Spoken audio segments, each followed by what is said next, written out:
2 মাস জ্বালানি তেলের কোনো সংকট হবে না বলে জানিয়েছে জ্বালানি মন্ত্রণালয়। জানানো হয় রাজধানীতে আগামী সপ্তাহে আরও 7টি পেট্রোল পাম্প থেকে অ্যাপের মাধ্যমে তেল নিতে পারবে মোটরসাইকেল চালকরা। এ নিয়ে আলোচনা করতে কক্সবাজার থেকে আমাদের সাথে যোগ দিয়েছেন কনজিউমার অ্যাসোসিয়েশন অব বাংলাদেশ ক্যাবের ভাইস প্রেসিডেন্ট SM নাজির হোসাইন। জনাব নাজির হোসাইন, আপনাকে স্বাগত জানাচ্ছি ইন্ডিপেন্ডেন্ট টেলিভিশনে। যেটি শুরুতেই জানতে চাইবো আপনার কাছে, যে সরকার বলছে যে 2 মাস জ্বালানি সংকট হবে না, কিন্তু পাম্পের তেলের সংকট দেখা যাচ্ছে, আর পাম্প কর্তৃপক্ষ বলছে সরবরাহ কম। আসলে কোনটা সত্য? ধন্যবাদ। আসলে কোনটা সত্য সেটা তো রিয়েলিটি বোঝা অনেক কঠিন। কারণ হলো যে পুরো দেশব্যাপী আহ, পেট্রোল পাম্প নিয়ে হাহাকার, পেট্রোল নিয়ে জ্বালানি তেল নিয়ে হাহাকার। এখন সরকারের পক্ষ থেকে বারবার বলা হচ্ছে সংকট নাই, কিন্তু আমরা রিয়েল অর্থে প্রতিটা পেট্রোল পাম্পে আমরা এরকম সংকট দেখছি, দীর্ঘ সারি লাইন এবং সারাদিন অপেক্ষা করার পরে অনেকে জ্বালানি তেল পাচ্ছে না, এরকম অভিযোগও কিন্তু আসতেছে। তো এবং অনেক জায়গাতে এই পেট্রোল পাম্প বা জ্বালানি তেলের সংকটের কারণে ব্যবসা বাণিজ্য, তার শিল্প কারখানা, এমনকি কৃষি উৎপাদনের ক্ষেত্রে অনেক জায়গা থেকে এরকম ব্যাহত হচ্ছে, এই ধরনের ঘটনাগুলি আসছে। ইতিমধ্যে আমরা দেখছি যে প্রত্যন্ত এলাকাতে এই ধরেন বিদ্যুতেরও কিন্তু লোডশেডিং শুরু হয়ে গেছে। তো প্রবলেমগুলি সরকারের পক্ষ থেকে যেরকম বলা হচ্ছে যে আসলে সংকট নাই, কিন্তু মাঠ পর্যায়ে বা দেশের প্রত্যন্ত অঞ্চলে এই প্রবলেমগুলি আছে। ইভেন ঢাকা শহরও আমরা অনেকগুলো পেট্রোল পাম্পে দীর্ঘ সারি দেখতেছি। তো এই অবস্থার আসলে পরিত্রাণের জন্য সরকারের পক্ষ থেকে সুনির্দিষ্ট ঘোষণা দরকার ছিল এবং সত্যিকারের মেসেজগুলো জানানো দরকার ছিল। আমাদের কাছে সরকারের যে ধরনের আমদানি বা যোগানের যে বিষয়গুলি বলা হচ্ছে, এক্ষেত্রে এইটা যদি সঠিক হয়ে থাকে তাহলে কিন্তু সংকট হওয়ার কথা নয়। কিন্তু সংকটটা হচ্ছে বারবার এই ডিপো থেকে পেট্রোল পাম্পে যাওয়া এবং পেট্রোল পাম্প থেকে মানে গাড়িতে যখন তেল দেওয়া হচ্ছে তখনই সংকটটা দেখা যাচ্ছে। তো এই জায়গাতে আসলে মানে একটা সিস্টেম তৈরি করার জন্য সরকার ইতিমধ্যে ফুয়েল কাট করেছেন। ফুয়েল কাট করার পরেও অনেক জায়গাতে এটাতে কিন্তু আসবো। সমস্যাগুলো সমাধান হচ্ছে। বেশিরভাগ, যেমনটি আপনিও বলছিলেন, যে বেশিরভাগ ফিলিং স্টেশনে কিন্তু তেল না থাকায় সীমাহীন ভোগান্তিতে পড়তে হচ্ছে গ্রাহকদের, কি বলবেন? না, এটা তো অবশ্যই তেল না থাকাতে ভোগান্তিতে পড়তেছে। আমরা যেটা দেখছি, আগেও বলেছি, সেটা যেটা হচ্ছে ডিপো থেকে ধরেন পাম্পগুলিতে সরবরাহ করা হচ্ছে, কিন্তু পাম্প মালিকরা বলছে আমাদের কাছে তেল নাই। এই যে ধরেন দ্বৈত আচরণ, সেটার একটা সমাধান হওয়া দরকার ছিল। পেট্রোল পাম্পগুলিকে এবং অনেক আসলে দিন কি ধরেই কিন্তু এটি চলে আসছে, এই ভোগান্তির শেষ আসলে কোথায়?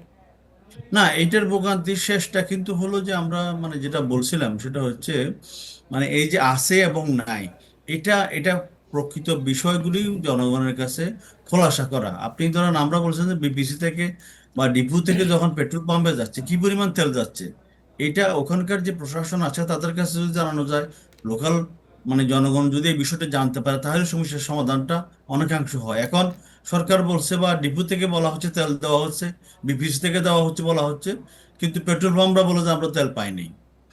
তো এই যে ধরেন পাই নাই বা পাইছি, এই এই ঘটনার মধ্যে কিন্তু দুম্বঝালের মধ্যে আমরা আছি।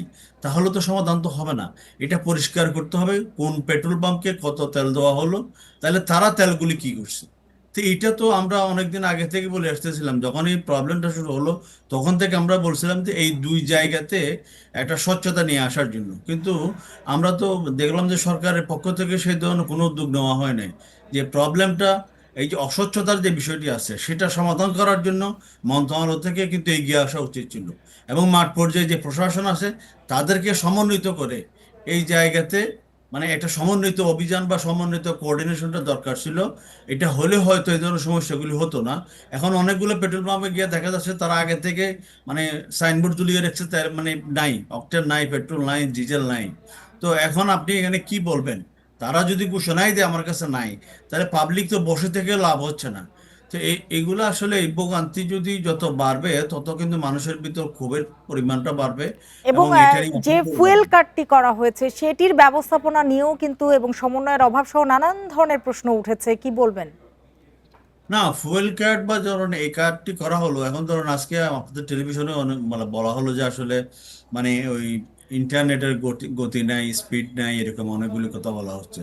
প্রবলেমগুলি যখন তৈরি হয় তখন কিন্তু আমাদের এরকম বিষয়গুলি হয়ে থাকে, এবং এটাকে ফুয়েল কার্ডের যে প্রবলেমটি হলো যে আসলে ফুয়েল কার্ড যখন রেজিস্ট্রেশনের আওতায় নিয়ে আসবে তখন কিন্তু আসলে পুরা দেশের যে ভেহিকেলগুলি আছে সবগুলিকে কিন্তু রেজিস্ট্রেশনের আওতায় নিয়ে আসা দরকার ছিল। এখানে বিচ্ছিন্নভাবে কোনো একটি পার্টিকুলার জায়গার যদি ভেহিকেলগুলোকে রেজিস্ট্রেশন করা হয় তাহলে কিন্তু এটা সমাধানটা আসবে না। কারণ হলো যে যখন ফুয়েলের জন্য লোকজন আসে তখন কোনো এক জায়গা থেকে আসে না, দেশের বিভিন্ন প্রান্ত থেকে বিভিন্ন জায়গার লোকজন আসে।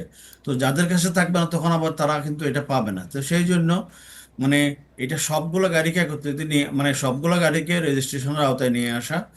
তা আবার কোনো জায়গায় যেন এরকম মানে ইন্টারনেটে গতি নাই, ইন্টারনেট নাই, অথবা মানে এরকম প্রবলেমগুলি যেগুলো আমরা সবসময় অনলাইনে যখন এই আরেকটি কাজগুলি হয় বিষয় তখন যে বলা এপ্রিলে হয়। না হলেও পরিস্থিতি যদি দীর্ঘায়িত হয় সেক্ষেত্রে দাম সমন্বয়ের প্রয়োজন হতে পারে, এমন একটি কথা কিন্তু বলা হয়ে গেছে। দাম বাড়লে এই যে জনজীবনে প্রভাব, কি ধরনের প্রভাব পড়বে বলে মনে করেন আপনি? এই এই কথাটি আরো কিন্তু বুমেরাং হবে, কারণ হলো যে আপনি যখনই দাম সমন্বয়ের কথা বলবেন তখন কিন্তু লোকজন আরো বেশি করে হন্য হয়ে মজুত করার জন্য তৈরি হবে। এটা এখনো আমার কাছে মনে হয় যে এখনো বলার সুযোগ সময় আসে নাই। আমাদের অ্যাডভাইজাররা বা মন্ত্রীরা যারা কথাবার্তাগুলো বলবেন বলার সময় অবশ্যই মানে সব দিক বিবেচনা করে মানে কথা বলা উচিত। কারণ হলো যে এখন যদি সমন্বয়ের কথা বলে তাহলে আবার দেখবেন যে মানে ড্রামে ড্রামে আবার প্রতিটা পাড়া মহল্লায় এই পেট্রোল মজুদ বা এই জ্বালানি তেল মজুদের হিড়িক পড়বে। তো যেটা সেই ইতিমধ্যেই কথাগুলো দেখা এখন গেছে। জনাব নাজের হোসাইন, আপনাকে অনেক ধন্যবাদ আমাদের সাথে যোগ দেবার জন্য, সময় দেবার জন্য।